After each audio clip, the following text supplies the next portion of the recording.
Hello. Singer M3505 നമുക്ക് ഒരു ഫ്രോക്കിന് neck എങ്ങനെ എംബ്രോയ്ഡറി ചെയ്തെടുക്കാമെന്നാണ് ഈ വീഡിയോയിൽ ഞാൻ പറയുന്നത്.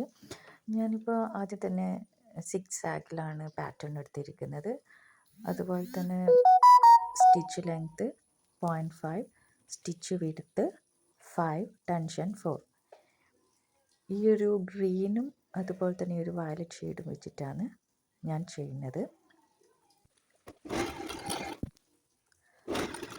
ആദ്യം തന്നെ സിക്സാഗാണ് കഴുത്തിന് ചെയ്യുന്നത്.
പഠിച്ച്